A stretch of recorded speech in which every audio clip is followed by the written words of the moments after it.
Ele não tentou fugir. Depois de tudo, ele pegou o telefone e ligou para o próprio pai. 8 de outubro de 2019, Cape Coral, Flórida. Do outro lado da linha, um pai escuta algo que nenhum pai está preparado para ouvir. Não havia gritos, não havia desespero, havia uma confissão. E naquele instante, algo maior que uma investigação começava. Cape Coral era conhecida pelos seus canais, ruas organizadas, rotina previsível, casas alinhadas, famílias caminhando ao entardecer. Era o tipo de lugar onde a sensação de segurança fazia parte do cotidiano. E talvez seja por isso que o impacto tenha sido tão profundo. Porque quando o inesperado acontece em um lugar considerado seguro, a confiança coletiva se quebra. 2 mulheres perderam suas vidas naquele início de outubro. Tinham histórias, tinham família, tinham planos para os dias seguintes que nunca chegaram. Antes de qualquer análise, é preciso lembrar disso. Porque quando o noticiário termina, são as famílias que continuam. A polícia iniciou buscas. Depoimentos começaram a ser colhidos. Cada hora era decisiva. As primeiras 48 horas de uma investigação costumam definir o rumo de tudo. Enquanto a cidade tentava entender o que estava acontecendo, ele permanecia aparentemente calmo, e isso chamou atenção. Relatos indicavam ausência de pânico visível, postura controlada, expressão firme. Em muitos casos, o comportamento após um crime revela mais do que o próprio ato. E ali havia algo que não combinava com o caos ao redor. Então veio o telefonema. Ele ligou para o pai, confessou. Imagine o silêncio do outro lado. Imagine o peso da decisão que veio em seguida. O pai procurou as autoridades. E naquele momento, o caso deixou de ser apenas um crime. Virou uma ruptura familiar. Com as informações recebidas, a polícia agiu rapidamente. A prisão aconteceu. Sem espetáculo, sem perseguição cinematográfica. A cidade assistia perplexa. O nome começava a circular nos noticiários nacionais. Antes de tudo isso, Wade mantinha presença ativa nas redes sociais. Fotos cuidadosamente escolhidas, olhar intenso, postura que transmitia segurança. Havia ali uma construção de imagem, uma necessidade de ser visto.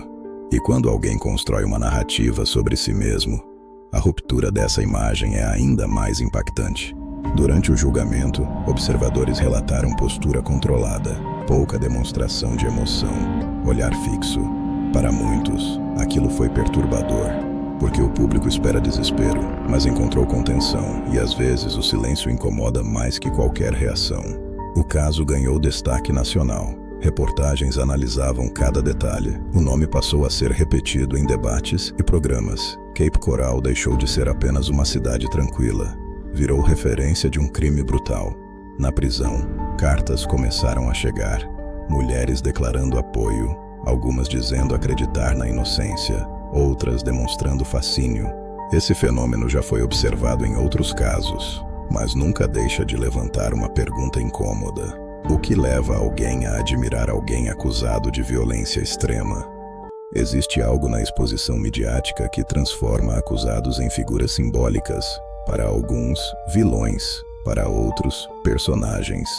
E essa transformação revela mais sobre a sociedade do que sobre o próprio indivíduo. Relatórios indicaram problemas disciplinares enquanto aguardava a sentença. Conflitos, tentativas de manipulação, busca por controle mesmo dentro de um ambiente restritivo. Isso sugere continuidade, não um rompimento, mas um padrão. Moradores relataram mudanças, mais câmeras, mais portas trancadas, menos caminhadas noturnas. O crime não termina quando o julgamento acaba, ele altera a rotina de quem ficou. Para as famílias das vítimas, o tempo não funciona como para o resto do mundo. Datas continuam chegando, aniversários continuam existindo, mas com ausência. E é ali que a história persiste de forma mais silenciosa. Anos depois, imagens mostram um homem fisicamente diferente. O tempo transforma, o isolamento transforma, mas a pergunta permanece. A mudança foi externa ou interna? Em diferentes lugares do mundo, alguns comportamentos se repetem. Busca por controle, necessidade de validação, frieza emocional. Os contextos mudam, os nomes mudam, mas certos traços reaparecem. Muitos perguntam como aconteceu, poucos perguntam quando começou, quando os sinais surgiram, quando o padrão se consolidou. Histórias que persistem quase nunca começam de repente. Elas crescem em silêncio. O que mais marcou este caso não foi apenas o ato, foi a calma, a ligação controlada, a postura firme, a ausência de explosão emocional pública. Às vezes o silêncio é mais revelador que o grito.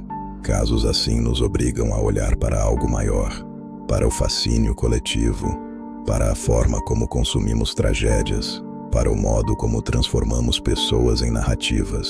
Algumas histórias não terminam na sentença. Elas continuam na memória das famílias, continuam na mudança de comportamento da cidade, continuam nas perguntas que permanecem sem resposta. Eu aprendi ao longo dos anos que o mais assustador nem sempre é o ato final. Às vezes é a construção silenciosa, é a soma de pequenos sinais ignorados, é a normalidade aparente antes da ruptura. Histórias que persistem nos lembram disso. Aqui, nós não contamos histórias para chocar. Nós observamos o que permanece, porque compreender o que ficou é a única forma de perceber os sinais antes que eles cresçam novamente. Algumas histórias terminam nos tribunais, outras continuam nas memórias, e são essas que persistem.